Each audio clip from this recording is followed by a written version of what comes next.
ॐ श्री गणेशाय नमः। ॐ वक्रतुण्डः महाकायः कोटिसूर्यः समप्रभा निर्विघ्नं कुरु मे देव। शुभकार्येषु सर्वदा ॐ श्री गणेशाय नमः। ॐ शुभ मुहूर्तमस्तु, शुभ मुहूर्तमस्तु, शुभ मुहूर्तमस्तु, शुभम कल्याणम भवतु। बोलो जगदम्बा माता की जय। आप सभी लोगों को मेरा कोटि कोटि वंदन, कोटि कोटि प्रणाम।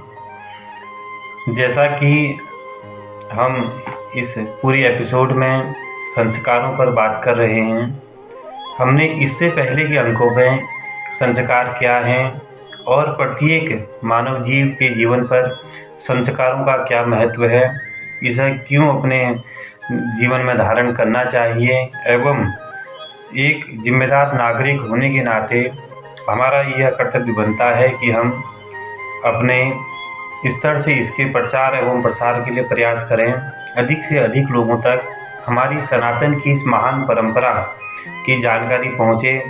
इसलिए हम सभी को अपनी ओर से प्रयत्न करना चाहिए। इसी परंपरा को आगे बढ़ाने के लिए एक छोटा सा प्रयास डिजिटल युग में इस YouTube चैनल के माध्यम से करने का किया जा रहा है। हालांकि जो जानकारी हम आप तक पहुंचा रहे हैं, हो सकता है कि आप पूर्णतः इससे सहमत ना हों, लेकिन गीता प्रेस गोरखपुर की जो किताब है, जो हमारी इस सनातन धर्म और हमारे इससे जुड़े हुए ग्रंथों की मुख्य ध्वजवाहक है, उसमें दी गई जानकारियों को आप तक पहुंचाने का प्रयास किया जा रहा है।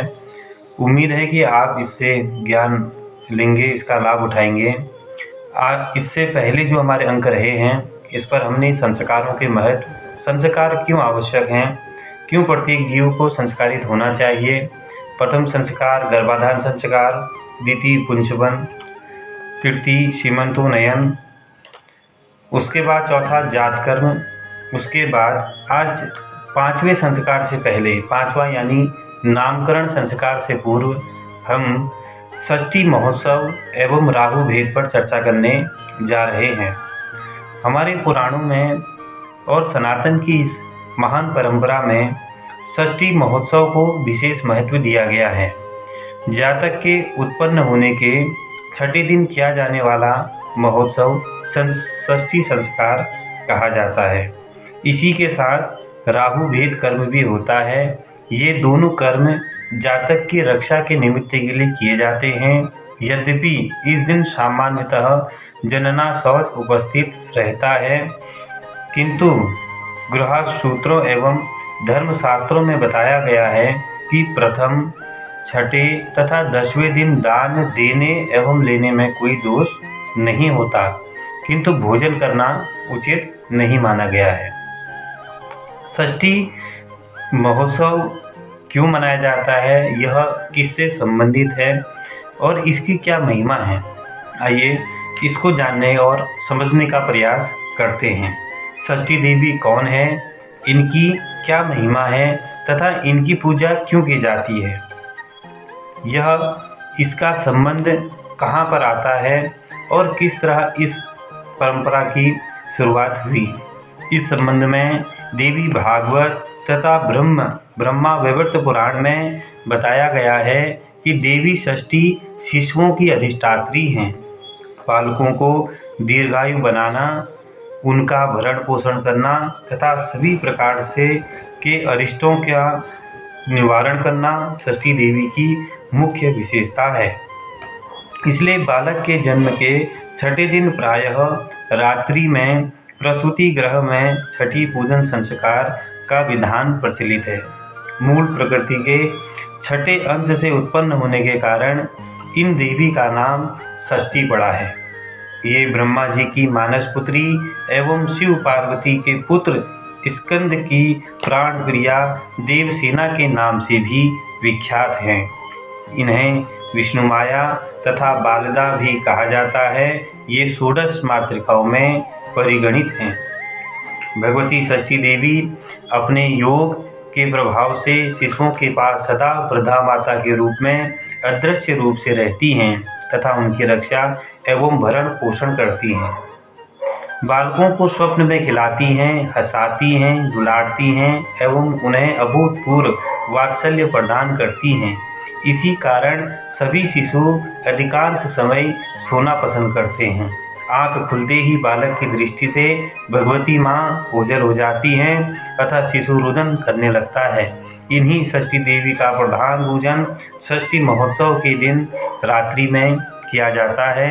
षष्ठी देवी के पूजन के अनंतर उनकी प्रार्थना की जाती है। प्रार्थना के कुछ अंश हम आप तक पहुँचाते हैं। षष्ठी देवी नमस्तुभ्यं सूतिकाग्रहशालिनी पूजिता परमाभय भक्तया दीर्घमायुः प्रयच्छ मे जननी सर्वसौख्यानां वर्धनी धनसम्पदां साधिनी सर्वभूतानां जन्मदे त्वां नता वयं गौरी पुत्रो यथा स्कन्दः शिशुतत्त्वे रक्षितः पुरा तथा ममापयुं बालं षष्ठिके रक्षः ते नमः। रक्षितो भूतनादिभ्यो नन्दगोपहर्षतो यथा तथा मे बालकं पाहि दुर्गे देवी नमस्तुते। सर्वविघ्नाय नपाकृत सर्वसौख्यप्रदायिनी जीवन्ती हे जगन्मातः पाहि नः परमेश्वरी। प्रार्थना का भाव इस प्रकार है। हे षष्ठी देवी, आप सूतिका ग्रह में निवास करने वाली हैं, आपको नमस्कार है। मैंने उत्तम भक्ति से आपका पूजन किया है। आप दीर्घ आयु प्रदान करें। हे जन्मदे देवी, आप सभी सुखों को उत्पन्न करने वाली हैं, सभी धन संपदाओं की वृद्धि करने वाली हैं और सभी प्राणियों का हित साधन करने वाली हैं। आपको विनय पूर्वक हम नमस्कार करते हैं। प्राचीन काल में आपने जिस प्रकार गौरी के पुत्र शिशु स्कंद की रक्षा की थी, वैसे ही मेरे इस बालक की भी रक्षा करें। हे षष्ठी के, आपको नमस्कार है। जिस प्रकार आपने नंद गोप के पुत्रों श्री कृष्ण एवं बलराम जी की पूतना आदि राक्षसियों से रक्षा की थी, वैसे ही मेरे इस बालक की रक्षा करें। हे दुर्गे भगवती, हे दुर्गे देवी, आपको नमस्कार है। इस सभी प्रकार का सौख्य प्रदान करने वाली हे जीवंतिके, हे जगन्माता, हे परमेश्वरी, सभी विघ्नों को दूर करके आप हमारी रक्षा करें। इस प्रकार षष्ठी देवी का पूजन कर अर्धरात्रि के समय राहु वेदन कर्म करना चाहिए। यह कर्म कुलाचार के अनुसार कहीं होता है और कहीं पर नहीं होता है। और विशेष बात जो इसमें कही गई है कि जन्म दिन के रात्रि तथा छठे दिन की रात्रि बालक के लिए विशेष अरिष्टकारिणी मानी जाती है। अतः भूतादि ग्रहों से विशेष रूप से रक्षा करने योग्य होती है। इसलिए प्रथम दिन जात कर्म और छठे दिन षष्ठी महोत्सव संस्कार करने का विधान बताया गया है। षष्ठी महोत्सव के संबंध में यह भी बताया गया है कि इस दिन रात्रि में पुरुष हाथ में शस्त्र धारण कर तथा स्त्रियां गीत नृत्य आदि के द्वारा रात्रि में जागरण करें। सूतिका ग्रह को अग्नि, दीपक, धूप तथा शास्त्र आदि से सज्जित रखें। चारों ओर सरसों को बिखेर दें। इस संबंध में याज्ञवल्क्य की स्मृति की आचार्य विज्ञानेश्वर प्रणीत मिताक्षरा टीका में महर्षि मार्कंडेय जी का वचन इस प्रकार दिया गया है। रक्षणीया तथा षष्ठी निशा तत्र विशेषतः रात्रो जागरणं कार्यं जन्मदाना तथा बलि पुरुषा शस्त्रहस्ताश्च नृत्य गीतेश्च योषितः रात्रो जागरणं कुर्युः दशम्यां चैव सूतके। अतः इस प्रकार षष्ठी महोत्सव और राहु वेदन की विधि भी जो है इस पुस्तक में विस्तार पूर्वक दी गई है। और हमें जानना चाहिए कि हमारी सनातन परंपरा में प्रत्येक कर्म एवं प्रत्येक अवस्था पर किस तरह भगवत कृपा प्राप्त करने एवं तमाम जो बाधाएं जो संकट हैं उन्हें दूर करने के विभिन्न उपाय एवं प्रत्येक चरण पर संस्कारित करने की व्यवस्था की गई है। इसी के तहत आज हमने आपको षष्ठी महोत्सव एवं शिशु की रक्षा के लिए किए जाने वाले राहु भेद के बारे में जो है आपको बताने का प्रयास करा था। अपने आचार्य कुल परंपरा एवं अपने समाज में प्रचलित आचार्य गणों की आज्ञा से उक्त संस्कार को करने का प्रयास करना चाहिए।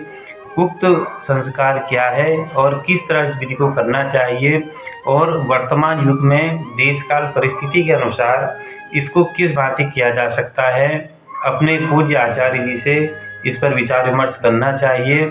हमारी समस्त जो 16 संस्कार बताए गए हैं उन संस्कारों के बारे में जानने का प्रयास करना चाहिए और जितने हमारे युवा पीढ़ी है उन तक विशेष तौर पर इन बातों को और इनके महत्व को, क्योंकि धर्म ज्ञान, अगर हम बात करें ज्ञान से आपका विज्ञान, विज्ञान से आपका धर्म और धर्म से अगर हम बात करते हैं तो उससे आगे की सीढ़ी हमारी आध्यात्म की सीढ़ी आरंभ होती है।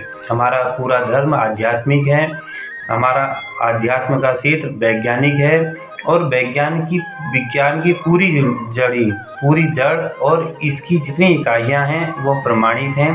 कहीं ना कहीं चाहे हम कई प्रकार की बात करें तो विज्ञान आज वर्तमान युग में उसको प्रमाणित करता है।